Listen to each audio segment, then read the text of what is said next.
Genre: Realistic Fiction. Experts Incorporated by Sarah Weeks. Illustrated by Chuck Gonzalez. That's me.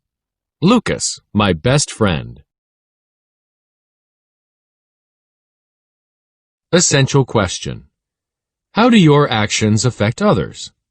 Read to find out if Rodney's actions will affect his class and his future.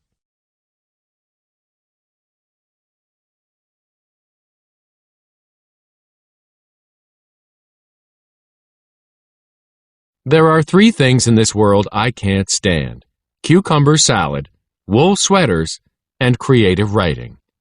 Cucumbers make me burp, and wool makes me itch. But if you gave me a choice, I would rather burp and itch at the same time than have to write something creative. You finished your essay, right, Rado? My friend Lucas asked me as we walked toward school together early one morning. I hesitated. Lucas is my best friend, and we always shoot straight with each other. Yeah, I finished it, I said. Phew, that's a relief, he said. If you hadn't, I would never forgive you, you know. Yeah, I know, I said. The problem began on the first day of the school year, when our humanities teacher, Mrs. Greenberg, promised that if nobody got an F in her class all semester, she would give us a pizza party. Just remember, she'd laughed, there are no F's in pizza. Here it was the last week of the semester, and I was about to earn not just an F, but the F that would ruin everything. Because you see, I hadn't done the assignment. Not one word of it. Things I can't stand. Itchy. The worst.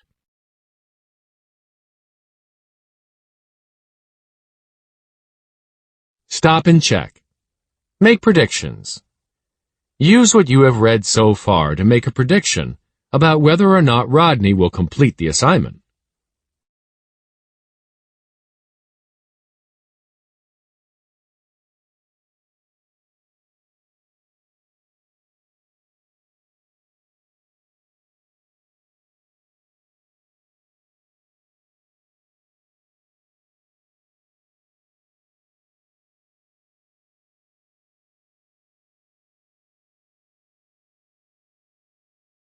As we rounded the corner and headed up the block toward school, Jeremy and Russell, 2 friends from our class, caught up with us. You guys did the assignment, right? Russell asked us. Yep, Lucas answered for us both. How about you? Of course, said Jeremy. What do we look like, idiots? I can taste that pepperoni already. Last year's class got the party, and somebody told me she let them have all the soda they wanted, too. When I get nervous, I sometimes get hives on my neck, and I could feel one beginning to prickle up under my collar. Huge hive growing on my neck.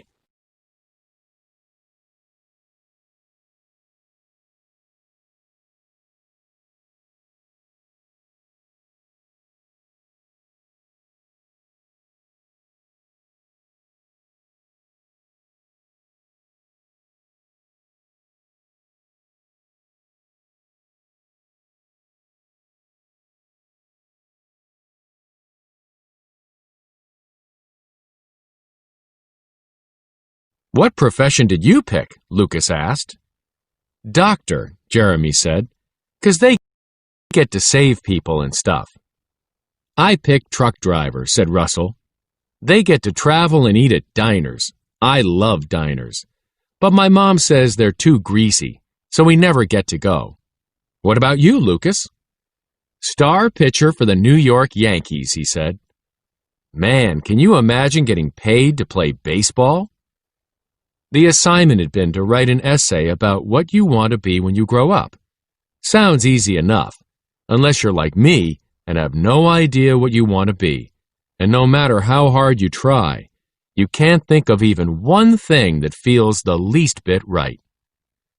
I bet all the girls are going to say they want to be teachers, 'cause they know Mrs. Greenberg will eat that up with a spoon, Russell said with disgust. Yeah, probably, Lucas agreed. So what did you pick, Rado? He asked, turning to me.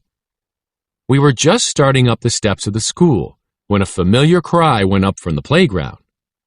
"Hey, look, everybody! There goes Mucus! Hey, Mucus!" Lucas blushed and hung his head as we walked up the steps and into the building. It happens to him all the time, poor guy. He has one of the worst names. Not only does Lucas rhyme with mucus, but even if you shorten it to Luke, you're still in trouble because then it rhymes with puke. He's been tortured his whole life on account of that name, Lucas. Guess what his name rhymes with?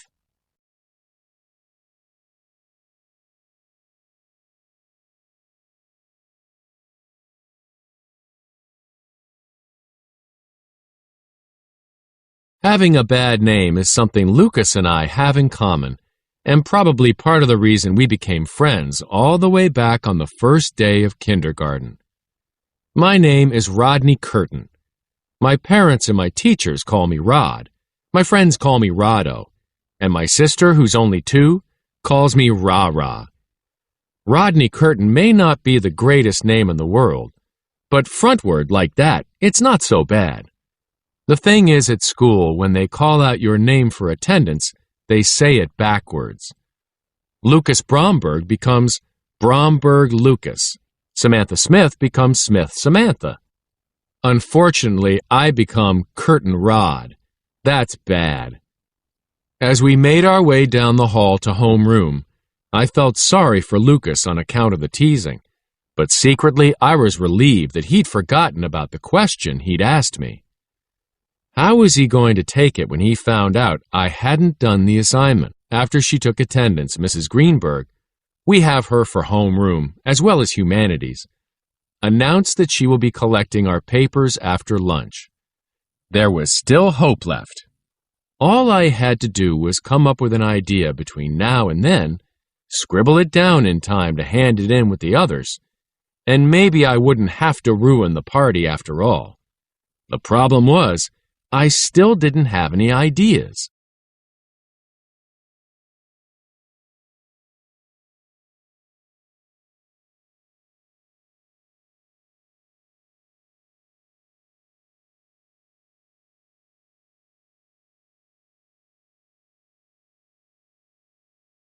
What do I want to be? I asked myself.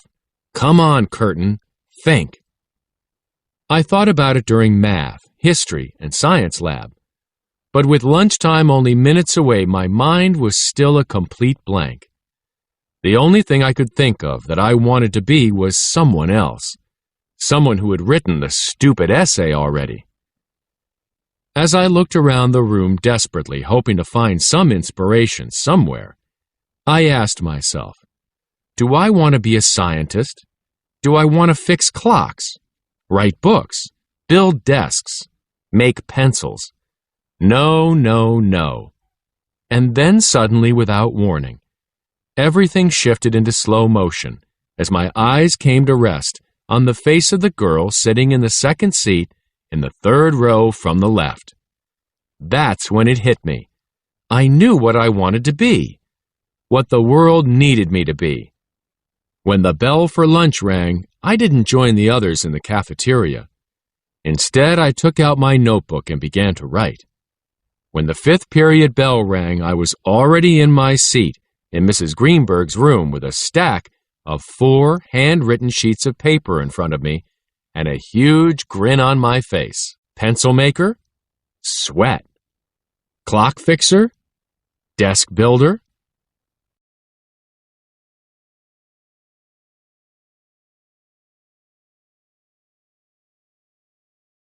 Why are you sitting there smiling like a dork? Lucas asked as he slid into the seat next to me. And where were you at lunch anyway? And another thing, you never answered my question from before. What did you choose as your profession? Name expert, I told him happily. That's definitely what I want to be, a name expert. A name expert? Who ever heard of that, he said. Nobody. It hasn't been invented yet. But I'm going to be the first one, I told him. Oh, yeah? And what exactly are you going to do? He asked me. I'm going to advise people about what not to name their kids. No offense, but that is so dumb. Why would anybody pay you to tell them what not to name their kid? He asked. Because I'm an expert, I said. Says who? He said. What's your name? What do you mean, what's my name? You know my name. Fish for brains, Lucas snorted. Come on, just answer the question. What's your name? Lucas, he said. And what do all the kids call you? He hesitated uncomfortably for a second before answering. Mucus, he said quietly. Exactly, I said. See? If I had been around when your parents were deciding what to name you, I could have warned them that every name needs to be checked for bad rhymes. A kid named Leo is going to end up getting called B.O., and anybody named Gabby is going to get called Flabby. It doesn't take a rocket scientist to figure that out. Your name is particularly bad because it's a double whammy.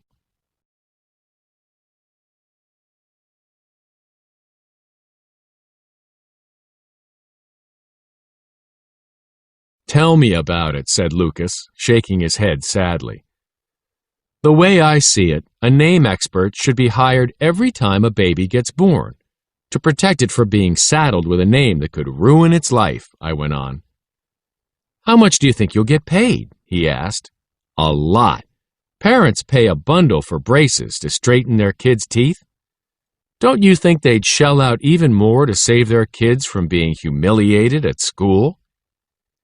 Here's a question for you. Do you think there's any way a name expert could figure out whether a name is going to fit when a kid gets older? Lucas asked me. What do you mean? I said. Well, for instance, you know how Melody Adams is tone deaf? Yeah, she sings like a moose, I said. If her parents had known she was going to be unmusical, maybe they wouldn't have given her a musical name like Melody. Maybe they would have named her Moose, I said. We both laughed. Moose.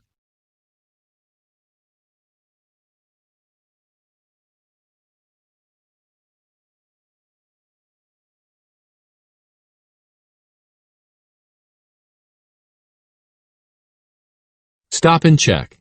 Confirm predictions. Why does Rodney want to be a name expert? Confirm or revise your prediction about Rodney.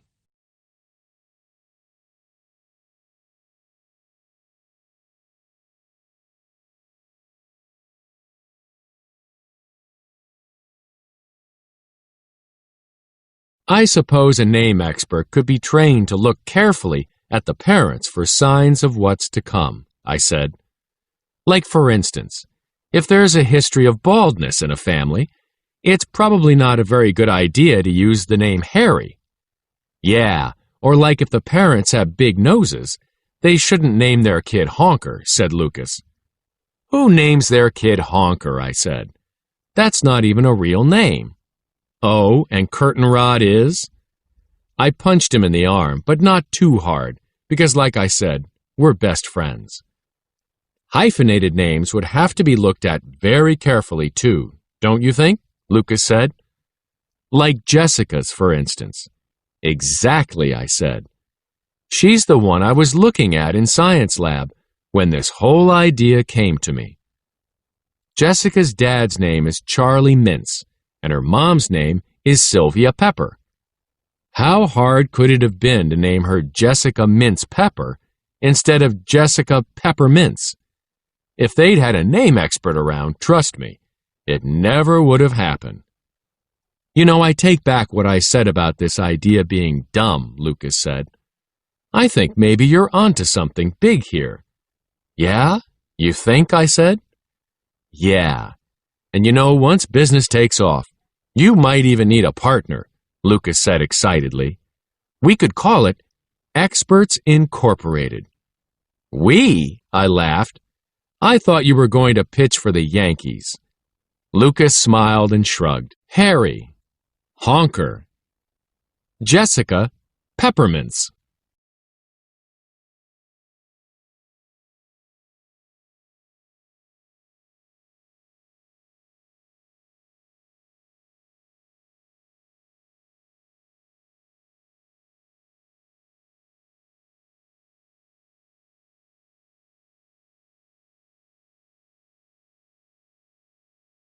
I doubt I'll get picked up. I can't even throw a slider.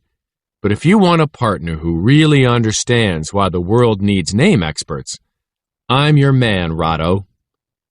Mrs. Greenberg came down the aisle collecting the papers. As I handed her mine, I heaved a huge sigh of relief.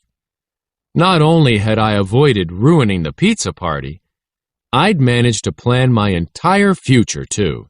And it was looking pretty bright, if I do say so myself. Pizza. Success. Experts, Inc. Pizza.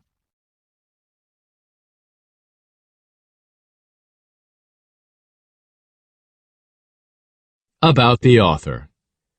Sarah Weeks, Incorporated. For Sarah Weeks, the best thing about writing is that she gets to spend all day doing what she enjoys most. Sarah prefers writing books about things she knows or has experienced. She has written about animals and the environment, as well as about kids and their experiences. When Sarah is not writing picture books or novels, she loves to bake, watch movies, and Little League games, and spend time with family and friends. She also visits classrooms around the country to talk about her stories. Author's purpose. The author uses a lot of dialogue in Experts Incorporated. How does the dialogue make the story more realistic? Picture labels. That's me, the author. I love baking.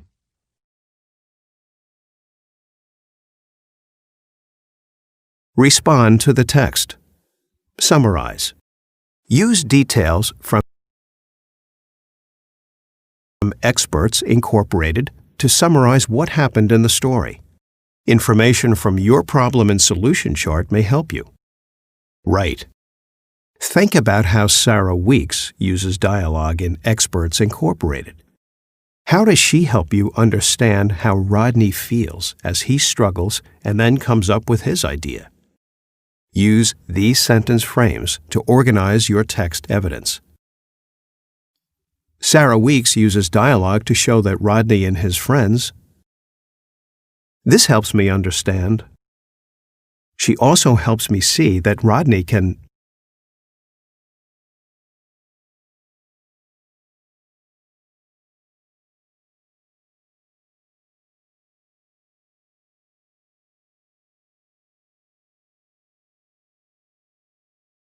Make connections.